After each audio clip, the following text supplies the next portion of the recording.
Hey, what's up, good people? Welcome back to Mono to Atmos. And today we have an interesting topic that I would want us to discuss.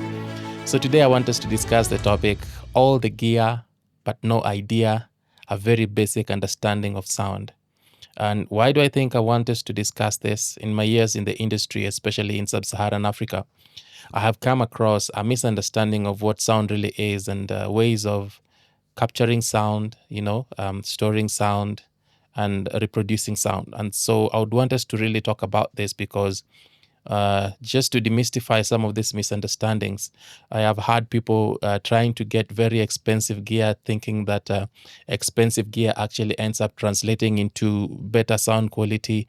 But these are fallacies in the industry that we really need to address. We actually have an African industry where people brag over microphones and people brag over the gear that they have. But the truth of the matter is that there's very little idea around all this gear. The idea is gonna make your recordings or you make your sound works sound way more better. The quality will be way better if you actually understand the fundamentals of sound, as opposed to when you just think that expensive gear is what gives you great sound. And also, we need to get out of this mentality that we try to figure out what Hollywood is using, and that then that makes it the best gear. We have to understand that Hollywood has the money. In sub-Saharan Africa, there is very little money, if there is some to go around. And for this reason, we have to make the best with the little money that we have. So maybe we just start with the basic understandings of sound. And I just want us to first maybe start by defining really what sound is. And basically, sound are just vibrations that reach the ear when heard, or rather vibrations that are in the air or in the air, in solid, or in any form of matter. We also need to understand that there are no vibrations in space, or rather, there are no vibrations in vacuum. For this reason, vibrations must be propagated through matter or through space or through liquid solids, or air. The other thing I want us to understand really about sound is that these are just signals. So when you have a sound signal, there's only specific ways you can treat these sound signals, okay? And if you understand sound, you'd understand that, first of all, you need something to generate the signal. So for instance, my voice right now is generating the signal. Then I'm going to need an instrument or something that is going to capture that signal. So in that case, you have a microphone. So I have a microphone here that's capturing the signals that my vocal cord is actually propagating. So we must understand that there is no magic happening between my voice and the microphone to the final destination. For instance, right now I'm recording straight into a camera. There's no magic that is happening in between. For that reason, just basic equipment is good enough to get you good quality sound.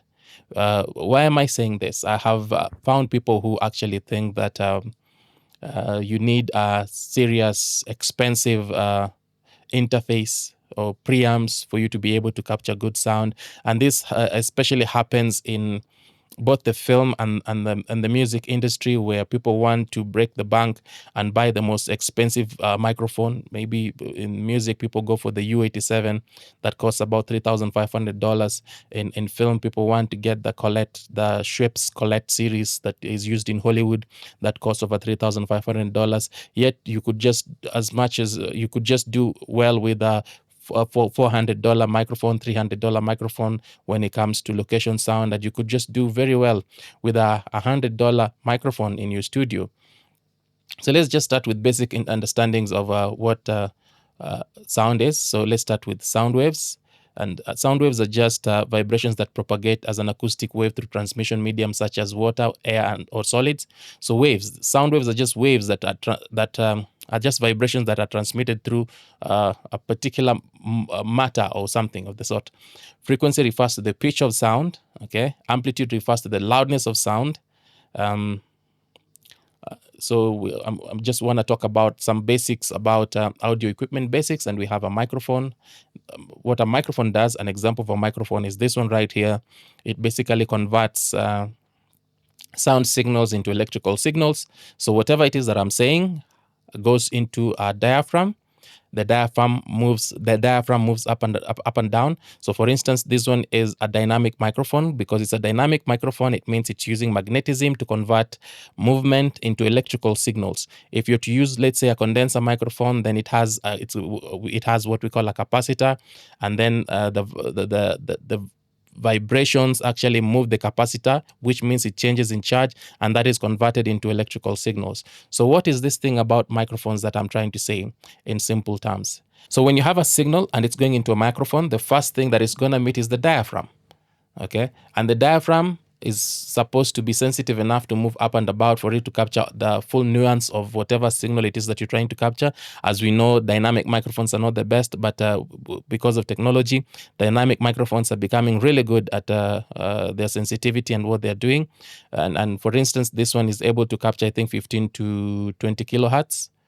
Okay, but it's able to do that work pretty well. I have condenser microphones and all other microphones, but I've decided to use a dynamic microphone because it helps with the rejection of sound. Also because I want my voice to be very crisp and clear, and I want it closer. So I would rather go with a dynamic microphone.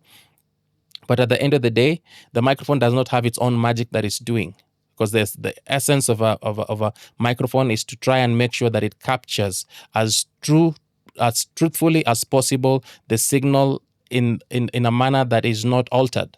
So the moment you have a microphone that is altering the signal, it means there's a problem. So all you need to do is to get a basic microphone that would best capture your signal without actually altering it. Okay, so there's so many cheap microphones that are able to do this, capture your signal or capture your dialogue or capture whatever it is source of sound without altering it. You do not need to go for the most expensive microphone. Very basic cheap microphones that are able to just capture between 20 hertz until 20 kilohertz and not have extreme boosts, okay, would be able to do the job well. The other thing I want to talk about are speakers. So I've had people who want to go for the most expensive studio monitors because they feel that the most expensive studio monitors would give them better quality. You must understand that speakers' work is just to reproduce the signal that you've input into it.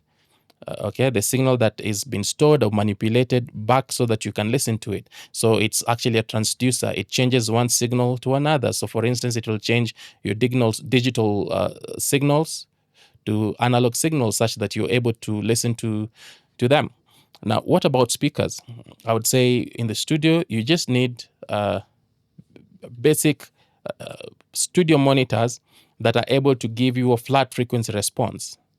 You don't have to go for the most expensive studio monitors for you to start working. And then there's what we call in sound, we call it comparative listening, where you take something that has been properly mixed, that you think meets the standards that you'd want. You listen to it on your monitors, and then you're able to understand how your monitors are behaving. And all you need to do is try and match that mix.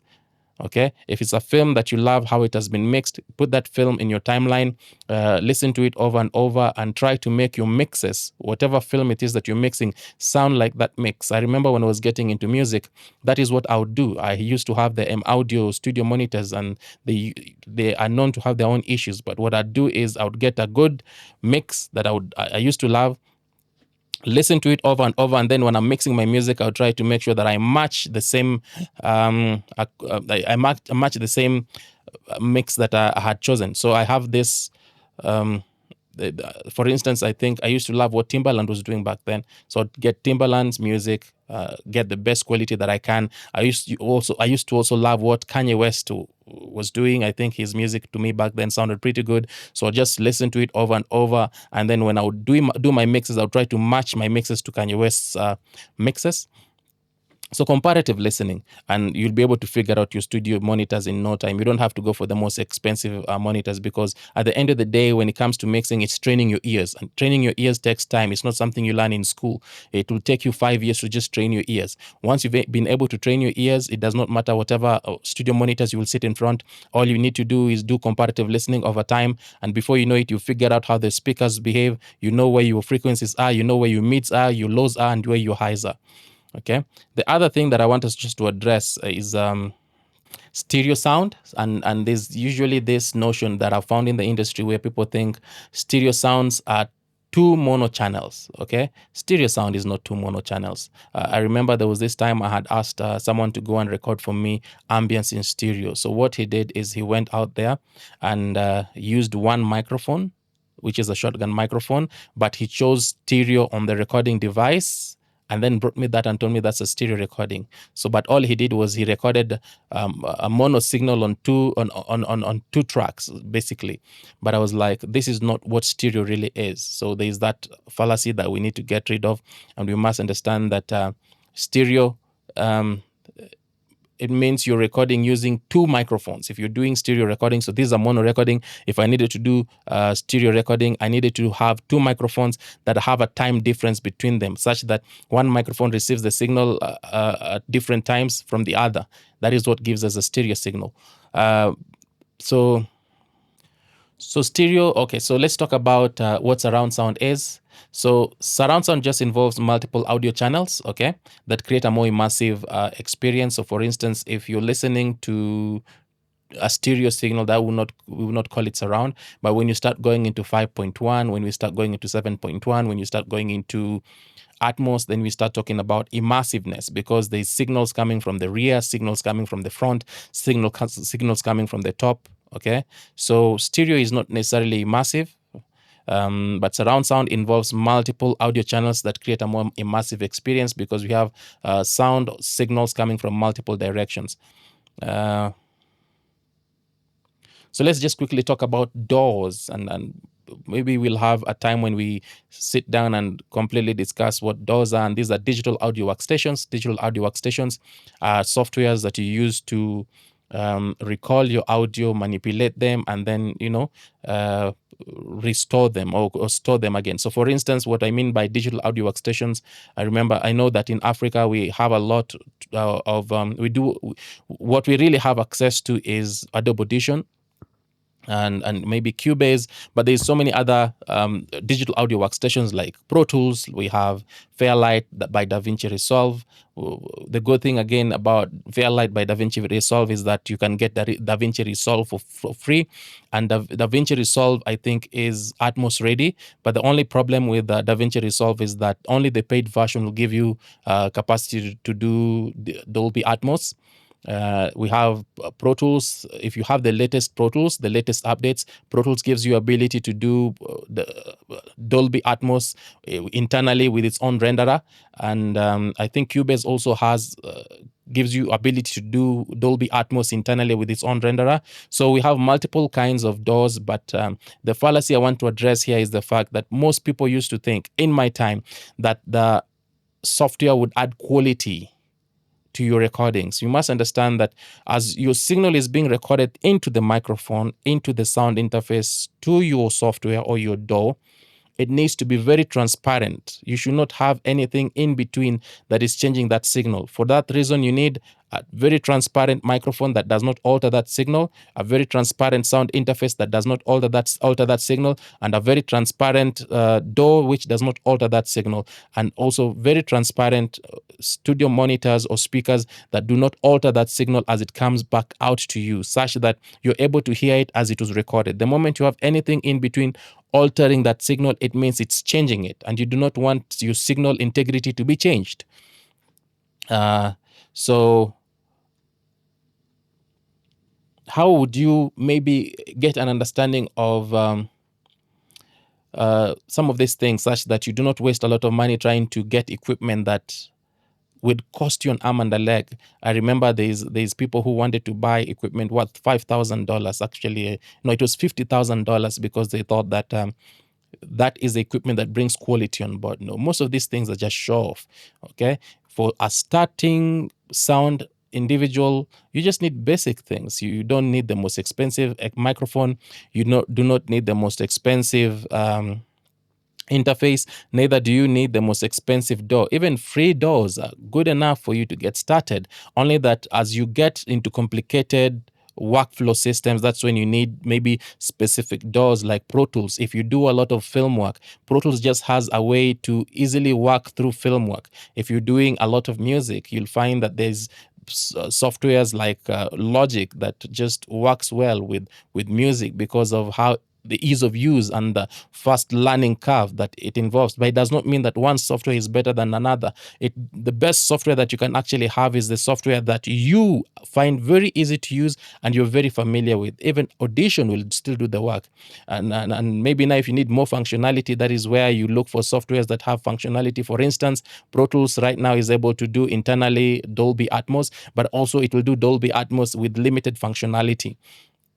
Maybe here I just need to mention something about Dolby Atmos or Atmos. Why do I keep talking about Atmos? It's because while all these other systems, this mono, stereo, 5.1, 7.1, for you to listen to them, once you have done work mixed in 5.1, 7.1 or stereo, you need such specific number of speaker systems for you to consume the same content. So for instance, if I recorded something in stereo and manipulated it in stereo, I need 2 speaker systems in order to be able to consume stereo. If I did something in 5.1 and I have stereo, these things that are going to lack, I will not be able to hear certain things. So for that reason, it means I need a 5.1 speaker system to be able to listen to anything in 5.1.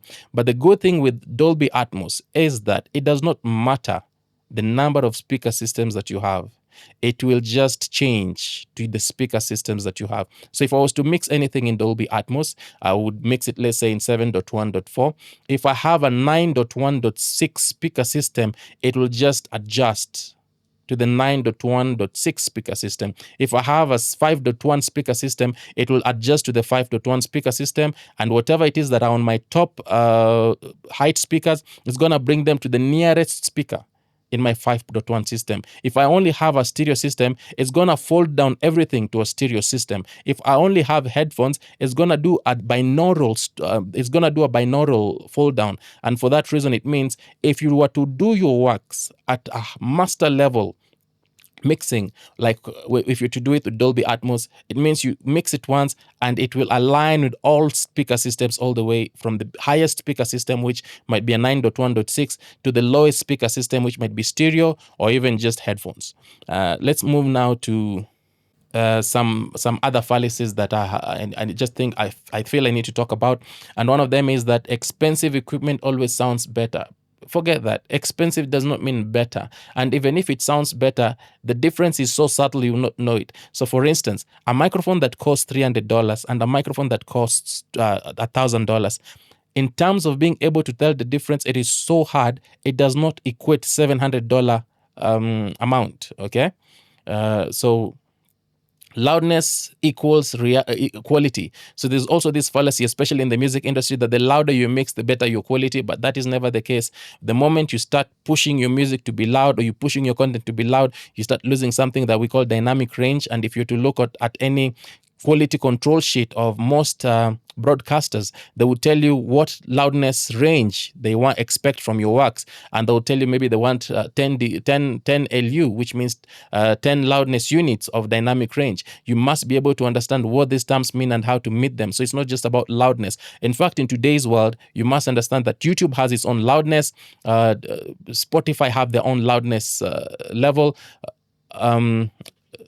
Netflix has its own loudness level. In Africa, there's Showmax have their own loudness level. So the ideal way is to make sure that whatever mixes it is that you're doing actually comply with the loudness levels that these platforms have to offer. YouTube also has its own loudness level. For instance, I mix my work at minus 17 laughs for YouTube, but I know it needs to be at minus 14 laughs for YouTube. But I'm not doing music. This is spoken content. For that reason, I don't want to be very loud. For instance, if I was doing music for YouTube, I would mix it at minus 14 laughs. But because I'm doing spoken content for YouTube, I just try to make it subtle at minus 17, which means I have 3 dB of loudness units, which is not so bad in terms of the difference. And if I was to mix, let's say for Showmax or for MultiChoice, I would have to meet their standards. So it's not always about just pushing everything such that it sounds loud. It's more about, in today's world, trying to comply with the platform's loudness standard. There's also another fallacy where people think that digital audio is inferior to analog audio, and we need to get out of this now. It's past its time. Digital audio is not necessarily inferior to analog, and analog is not necessarily superior to digital audio. In reality, um, you might not really tell the difference. If I was to ask you whether this something has been recorded on a digital setup or something has been recorded on an analog setup, you may not be able to tell the difference. But analog setups are pretty expensive, so it's not always about going for analog equalizers or analog preamps. It's not always about that. Okay, even the digital counterparts are as good in terms of quality. Okay, more bass is always better. So we always, especially in the music, we always push for more bass, push for more bass. Bass does not always mean better, because bass just takes up space and just muddies your mixes. So all you need to do is have a balanced mix. Okay, try to make sure you have a balanced mix. And the other thing that I've found in the industry is that people think that all treatments are the same. No, how you treat your room is very important. In fact, before you go and buy that expensive microphone and that expensive studio monitor, kindly look at your room and treat your room. If I had $1,000, I would spend 500 fixing my room, and then I would spend the other 500 getting my microphone and my sound interface, as opposed to someone who has $1,000 and then they go get one microphone for $1,000 and they don't care about the room. Your room is as important as the gear that you're putting in there. So with cheap gear and a proper room, I would have better results than someone with expensive gear and a poorly treated room. So the other thing that I think I mentioned is just stereo is just two mono signals. Stereo is not two mono signals. So as you're doing your edits, when you want a stereo signal, please stop copying or doing a copy of two mono signals and then putting them on a stereo track and thinking that is a stereo signal. That is not a stereo signal. Okay. The other thing that I also need us to understand is that surround systems are only for movies. Surround systems are not just for movies. Surround systems are there for gaming. Surround systems are there for movies. Surround systems are there for it's called what for music. You can mix your music in 5.1 and experience it in 5.1. You can mix your music in Dolby Atmos and experience it in Dolby Atmos. So surround systems are not just for film.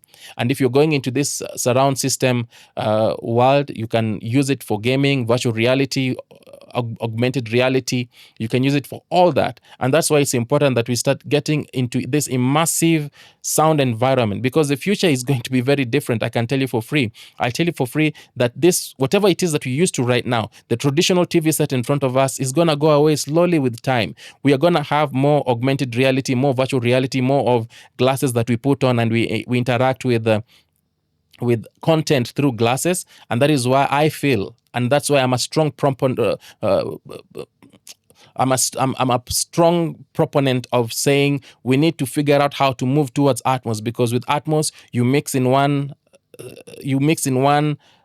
style, but it's able to just convert to all the other speaker systems easily. So that is why I keep saying I think it is time we transition into Dolby Atmos or whichever Atmos platform that will be out there. It's about time, especially in Sub-Saharan Africa, we think about how to transition, because with the oncoming augmented reality and virtual reality, most of these sounds will be consumed via headphones as binaural sound or even as 360 sound. So there's also another thing where people think bitrate and sample rate define audio quality. Your audio quality is not necessarily defined by your bit rate and sample rate. Your audio quality is defined by your signal chain. What are you doing to your signal chain? What sort of microphone do you have? What sort of interface do you have? Is your microphone matched to your interface? Okay, as opposed to thinking it's about bitrate and sample rate, because when you start thinking about bitrate, it has nothing to do with the quality. It has everything to do with something completely different, which maybe one day we'll get into. So what do you look for when you're getting a simple microphone? When you want to purchase your microphone, basic things to look at are just like, especially polar patterns, and the common types are the cardioid, which is heart-shaped. It means it takes sound from one side. The omnidirectional, which is it means it takes sound from all sides. Then the bidirectional, or the figure of eight. Figure of eight takes sounds from the front, say front and the back. So in a figure of eight pattern, while cardioid just takes from one side. For instance, this dynamic microphone is a cardioid microphone, so it only takes sound from the top, from this side. It will reject sounds that are on this side, but it'll have a heart shape, okay, form of pickup. Then we'll have what a frequency response is when it comes to microphone. This is the range of frequencies that a microphone can pick up. So most microphones can be able to pick up 20 to 20 kilohertz, and then you should be able to understand also how to evaluate a frequency, the frequency pickup pattern of a microphone, where you look at how the curve moves. So there's microphones that really elevate high frequencies and they become very bright and sibilant, but there are those that are flat, okay? So most Neumann microphones appear to be very flat and then start to have a slight raise at around 5 kilohertz, okay, and then it goes and dips. But you have to look at the frequency pattern of the microphone when you're trying to get yourself a microphone. Also look at the sensitivity of your microphone, because this is just how it measures how electrical output works with sound pressure level. Okay, so higher means the microphone outputs a stronger signal at a given sound pressure level. So you want microphones with higher sensitivities.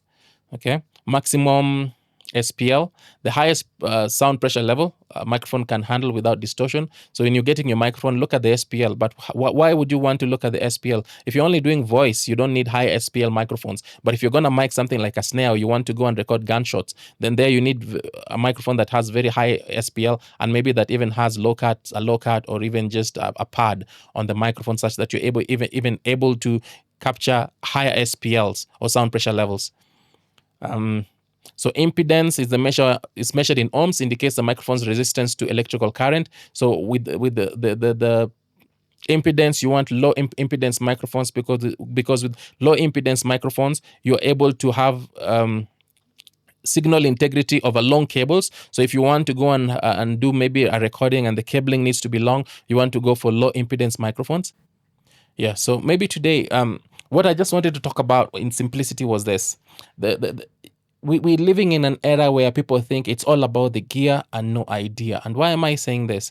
I've been in an industry where people are trying to buy the most expensive location microphone, thinking that because they have the most expensive location microphone, it's going to change the quality of recordings that they're going to have.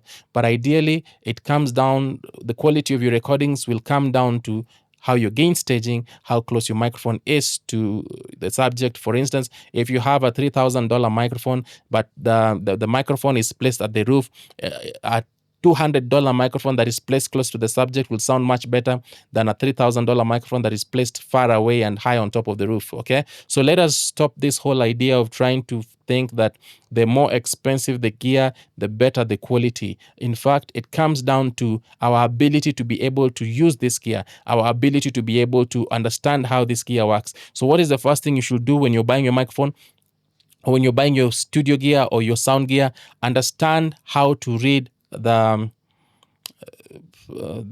manuals, and what is written in the manuals, what they mean. Understand what sensitivity means, understand what gain range means, understand what the noise floor means, understand how to match your microphones to your recorders, understand what your preamps range mean, because if you don't understand what your preamp range mean, you'll end up buying a microphone and maybe a recording system that are mismatched. If you're able to understand how to read these things, it becomes very easy when it comes time for you to match your gear to such that you're able to get better quality recordings. Other than that, that is all I had for today. Until next time, this is Mono to Atmos. Yours truly, Lawrence. I hope this was insightful. Cheers.